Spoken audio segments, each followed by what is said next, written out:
इधर दिल्ली में कोरोना कहर ढा रहा है। दिल्ली में लगातार 3 दिन में मौत का आंकड़ा 100 को पार कर चुका है। सवाल यही है कि कुछ राज्यों में कोरोना ज्यादा तो कुछ जगह इसका कहर कम क्यों है।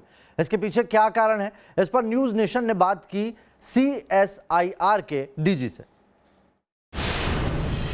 उत्तर भारत जहां ठंड दस्तक दे चुकी है और खासतौर पे दिल्ली के आसपास के इलाके की बात करें, कोरोना संक्रमण चरम पर है। यही वजह है कि दिल्ली में बीते कई दिनों से मौत का आंकड़ा 100 से ज़्यादा यानी 3 अंकों में आ रहा है। लेकिन केरल और दिल्ली के पॉजिटिव केसों में, कंफर्म केसों में अंतर बहुत कम है, लेकिन केरल में दिल्ली से 4 गुना कम मौत हुई है। कुछ ऐसा ही अंतर दोगुने का नज़र आता है जब आंध्र प्रदेश की बात होती है और कर्नाटक की बात होती है। वजह क्या है? CSIR के डीजी हमारे साथ बात करने के लिए शेखर मांडे जी हैं।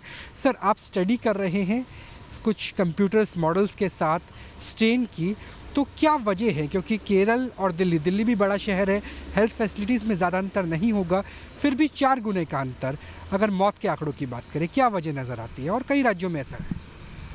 तो ये ऑब्जर्वेशन ये सही है कि कुछ राज्यों में जो लोग मर रहे हैं उनका आंकड़ा बहुत कम है और कुछ राज्यों में बहुत ज़्यादा है। और ऐसा क्यों हो रहा है आज ये की बहुत बड़ी समस्या है। हमें किसी को कुछ पता नहीं है, इसको सुलझाना पड़ेगा, लेकिन इसका सही जवाब किसी के पास नहीं है। ये सिर्फ राज्यों की नहीं है, ये तो देशों की भी है। ये बहुत बड़ा कि आपको पता होगा कि पश्चिम यूरोप या अमेरिका में नंबर ऑफ़ केसेस जितने हैं, बाकी देशों में करीबन उतने देशों में, जैसे कि भारत में है और अमेरिका में है, ज़्यादा अंतर नहीं है। वैसे अमेरिका में थोड़े ज़्यादा है, लेकिन अमेरिका में जो अगर नंबर ऑफ़ डेथ्स देखी जाए तो भारत से कम 2 या 3 गुना ज़्यादा है। और क्यों ये है, ये आज तक किसी को की बहुत बड़ी समस्या किसी को पता नहीं चला है आज तक। लेकिन सर, जैसे आपने स्टडी की थी जिसमें ये बताया गया था कि हमारे यहाँ सफाई कम है तो इसलिए लोग थोड़े इम्यून हो जाते हैं, लेकिन देश के अंदर अंतर आना, केरल में और दिल्ली में, आंध्र प्रदेश में, कर्नाटक में, क्या आप सैंपल्स की स्टडी कर रहे हैं? स्ट्रेन की स्टडी चल रही है CSIR के माध्यम से, लेबोरेटरीज़ के माध्यम से? तो मैं नहीं मानता हूँ कि स्ट्रेन्स अलग अलग है अलग अलग राज्यों में, लेकिन फिर भी हम लोगों ने एक बहुत बड़ी स्टडी शुरू की है। हमारी दिल्ली की जो प्रयोगशाला है IGIB मथुरा रोड पे जो है, उन्होंने केरल राज्य के साथ मिलकर एक बहुत बड़ी स्टडी शुरू की है, जिसमें कि हर हफ्ते में केरल राज्य के हर ज़िले से उनके पास वायरल आइसोलेट्स आएंगे और उनको हम लोग सीक्वेंस करते रहेंगे। तो काफ़ी तेज़ी से ये काम आगे बढ़ रहा है और आने वाले 3 या 4 महीने हम लोग सीक्वेंसिंग करते रहेंगे हर डिस्ट्रिक्ट में, केरला के हर डिस्ट्रिक्ट में। सीक्वेंसिंग क्या दिल्ली के केसेस की भी होगी अगर राजधानी की बात करें क्या? और इससे कुछ फ़र्क पड़ेगा?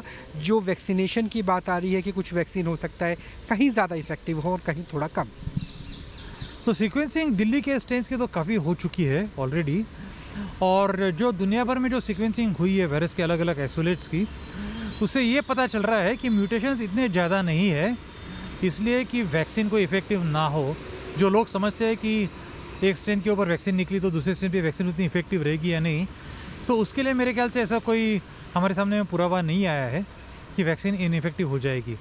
तो इसके लिए निश्चिंत मानना अच्छा रहेगा कि वैक्सीन अगर तैयार हो तो वो सभी स्ट्रेन्स के लिए या सभी आइसोलेट्स के लिए वो सही रहेगी। सर, एक अलग सवाल है कि अगर कोरोना वायरस की बात करें, RNA बेस्ड है, इंसान की बॉडी DNA बेस्ड होती है, तो क्या ये भी माना जा सकता है कि कुछ लोगों में उनका DNA या उनका इस तरह से म्यूटेशन है कि ज़्यादा असर पड़ता है, कुछ लोगों में कम पड़ता है? यही शायद केरल और दिल्ली, आंध्र और कर्नाटक के बीच का अंतर हो सकता है। नहीं, ये काफ़ी अलग है, क्योंकि आपने सही कहा कि कोरोना वायरस का जीनोम है वो RNA कोडेड है, लेकिन हमारी बॉडी जो होती है, हमारे बॉडी में DNA होता है, RNA होता है, सब कुछ होता है, और DNA से ही RNA बनता है।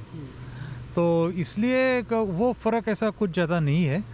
कोरोना वायरस जब हमारे पेशियों में जब घुस जाता है, तब वो RNA को उसको दोबारा बनाने की पूरी कोशिश करके वो एक पेशी से कई हज़ारों कोरोना वायरस पार्टिकल्स तैयार करता है, लेकिन उसकी मशीनरी जो है तैयार करने की, वो हमारे पेशियों में से ही ले लेता है। वो जो पूरी मशीनरी हमारे पेशियों से यूज़ करता है, लेकिन ये DNA और RNA का ऐसा कोई ज़्यादा ये इसमें। चलिए, साफ तौर पर स्टडी चल रही है राजधानी दिल्ली में कोरोना पॉजिटिव लोगों की स्ट्रेन की जांच पहले से चल रही थी दिल्ली में जो सबसे बड़ी ICSR की लेबॉर्ट्री है वहाँ पे, और अब केरल से भी सैंपल्स मंगाए जा रहे हैं हर सप्ताह हर एक ज़िले से, ताकि अंतर समझा जा सके कि देश के ही राज्यों में मोर्टेलिटी रेट में जो अंतर है वो क्यों है। और क्या स्ट्रेन बदली भी है या नहीं, अभी फिलहाल ये शोध का विषय है। वीडियो जर्नलिस्ट सुमित कुमार के साथ राहुल डबास, न्यूज़ नेशन, दिल्ली।